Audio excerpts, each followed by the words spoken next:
Salut à tous et bienvenue pour cet essai de la nouvelle lampe de poche S30R3 de chez Olight. Donc on a déjà la troisième génération de la S30R. Donc le R pour rechargeable évidemment, puisque le socle est fourni. Cette lampe délivre donc 1050 lumens au maximum et m'a été fournie donc par Olight gracieusement pour un test et un essai objectif comme sur le reste de la gamme Olight.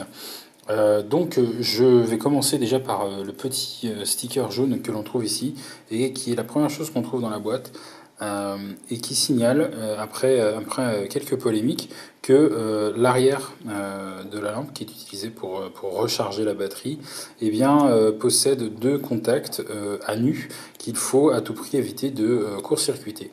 Alors je tiens à préciser quand même que donc Olight précise ici qu'il ne faut pas le faire et il me semble assez compliqué de le faire dans des conditions normales d'utilisation. Cependant, comme ce bouchon est magnétique, je peux tout à fait voir dans un environnement chargé en particules, comme en particules métalliques, par exemple un atelier où on ferait beaucoup de meulage, je peux tout à fait voir un petit amas de limaille s'agglomérer ici et faire un court-circuit. Donc effectivement, il faut quand même faire un petit peu attention à ça. En conditions normales, on ne va pas avoir trop de problèmes parce que le contact négatif est quand même bien reculé, il est bien enfoncé. Voilà pour le détail sécurité. Donc dans la boîte qui est ici, donc forme blister comme d'habitude, on va trouver la notice. On y apprend que la LED utilisée est une XML2 de chez CR2E, donc ça doit être la toute dernière génération, puisqu'on arrive à dépasser les 1000 lumens. Ce qui est en conditions normales d'utilisation, ce qui est quand même énorme. Et puis également qu'on a une portée de 188 mètres, donc ça c'est grâce à l'emploi d'un réflecteur lisse. Et puis également, donc on a des autonomies qui sont indiquées ici, 500 lumens, 210 minutes, 120 lumens, 15 heures, etc., etc. Enfin, la notice est disponible sur Internet de toute façon. On va également trouver dans cette boîte un chargeur sous forme de dock, donc une base d'accueil, qui est le même chargeur en fait qu'on a trouvé sur la S10R3 notamment, donc qui est équipé de 3 ventouses pour le fixer un peu partout, d'un port d'entrée micro USB et d'un port de sortie USB pour charger peut-être un téléphone.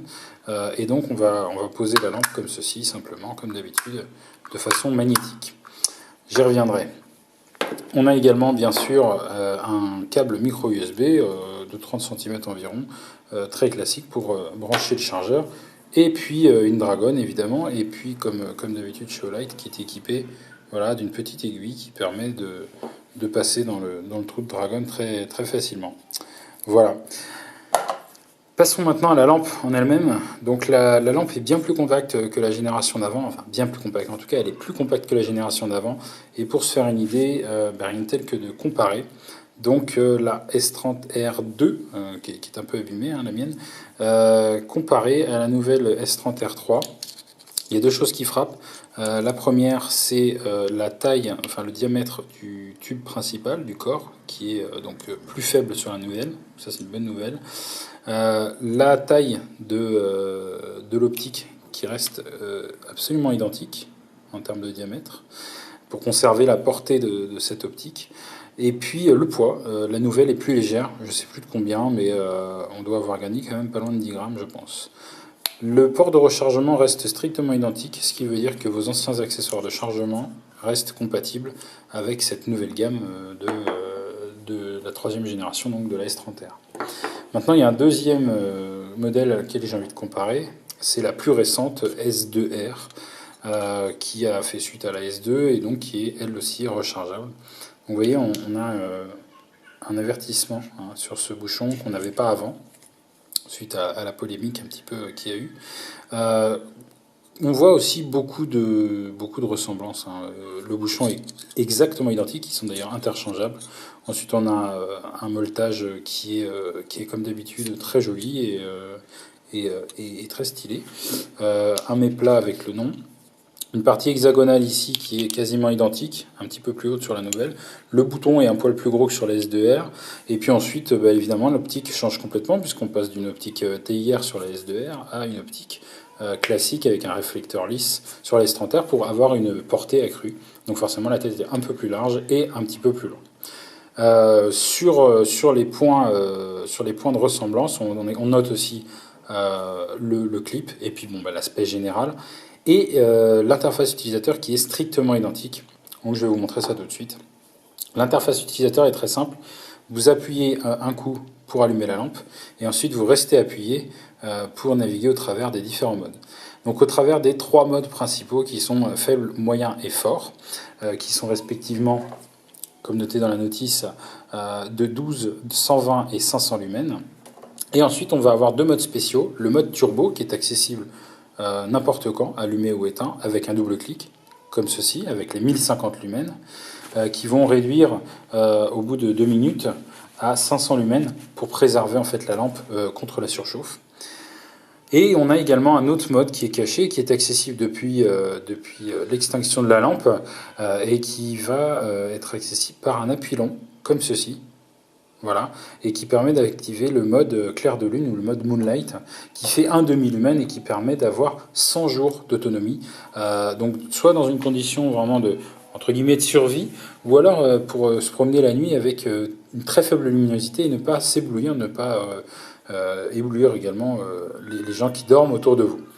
Voilà donc pour l'interface de cette lampe. Pour l'intérieur, on peut noter que Olight fournit donc une batterie de très bonne capacité, qui est donc une 18650 de 3500 mAh, qui est protégée contre la surcharge, contre également les courts-circuits et contre les inversions de polarité, et qui a la particularité, comme toutes les autres batteries Olight des modèles R, d'avoir 2 contacts du côté positif. Et bien ceci afin de faire contact avec les contacts ici de rechargement qui viennent ensuite toucher la base de rechargement USB. Voilà. Donc je vais vous faire une petite démonstration de la base de rechargement USB. Donc que l'on branche par le port micro USB comme ceci, qu'on branche à une source USB, donc ici une batterie externe. On a un voyant vert qui s'allume et lorsqu'on va positionner la lampe, on va avoir un voyant rouge qui nous signale que la lampe est en chargement et qui passe au vert évidemment quand la lampe est chargée. Donc ce mode de rechargement est toujours aussi pratique puisqu'on n'a pas enlevé la batterie, on a juste à poser la lampe pendant le rechargement et vu l'autonomie de la lampe, on n'est normalement pas pris au dépourvu et donc on n'a pas besoin de remplacer la batterie dans la lampe.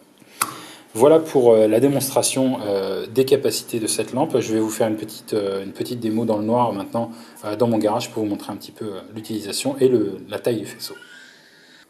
Voilà pour la fin de ce test, et bien évidemment une petite mise en condition de cette S30R3 dans le garage.